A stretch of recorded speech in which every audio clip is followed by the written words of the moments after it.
नाशिकच्या लोकसभेसंदर्भातला तिढा आज सुटण्याची शक्यता। नाशिकमधून कुणाला उमेदवारी मिळणार याकडे मात्र आता राजकीय वर्तुळाचं लक्ष आहे। हेमंत गोडसे की छगन भुजबळ की तिसऱ्यालाच लॉटरी लागणार या संदर्भातल्या चर्चा आता रंगू लागल्यात। नाशिकसाठी शिवसेना आणि राष्ट्रवादी हे दोन्ही पक्ष आग्रही आहेत। दोन्ही पक्षांच्या वतीने या जागेवर दावा सांगितला जातोय। आता ही जागा कोणाच्या वाट्याला जाणार हे पाहणं देखील महत्त्वाचं आहे। विकास काजळे आपले प्रतिनिधी आपल्याशी जोडले जातात, त्यांच्याकडून या बातमीच्या संदर्भातले अधिकचे अपडेट घेऊयात। विकास, गेल्या अनेक दिवसांपासून नाशिक लोकसभा जागेचा तिढा अद्यापही कायम आहे। नाशिकमधून कुणाला उमेदवारी मिळणार याकडे राजकीय वर्तुळाचं लक्ष असताना हेमंत गोडसे इच्छुक आहेच, मात्र छगन भुजबळांचं नाव देखील यामध्येच समोर आलं की आता तिसऱ्यालाच लॉटरी लागणार या संदर्भातल्या चर्चांना उधाण आलंय। नेमके उमेदवार आता कोण असू शकतं? नक्कीच जर शुभम बघितलं तर गेल्या अनेक दिवसांपासून नाशिक लोकसभा मतदारसंघाचा पेच हा कायम आहे। अवघे 38 दिवस हे फक्त मतदानासाठी बाकी असताना अजूनही महायुतीला उमेदवार भेटत नाहीये।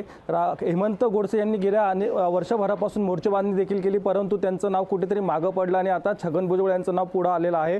आणि भाजपची पहिली पसंती देखील छगन भुजबळ असल्यामुळे कमळ चिन्हाचा देखील काल विषय निघाला होता, परंतु त्या निवडणूक लढवण्यावरती छगन भुजबळांनी देखील सकारात्मक प्रतिसाद दिला आहे। परंतु कमळावरती लढण्याच्या ज्या बातम्या आहेत त्या खोट्या असल्याचे देखील त्यांनी संकेत दिले।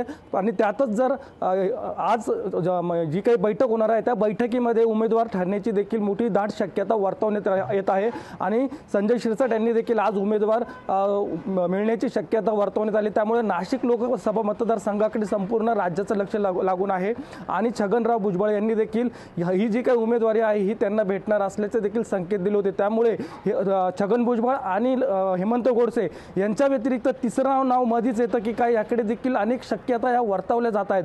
त्यामुळे नाशिक लोकसभेचा मतदारसंघाचा जो तिढा आहे तो आज सुटण्याची शक्यता जरी राजकीय वर्तुळातून समोर येत असली तरी नाव नेमकं कोणाचं जाहीर होतं याकडे संपूर्ण नाशिक जिल्ह्याचं लक्ष लागून असणार आहे। शुभम, अगदी विकास, महत्त्वाचे अपडेट या बातमीच्या संदर्भातले पोहोचवलेले आहेत, तुर्तास धन्यवाद।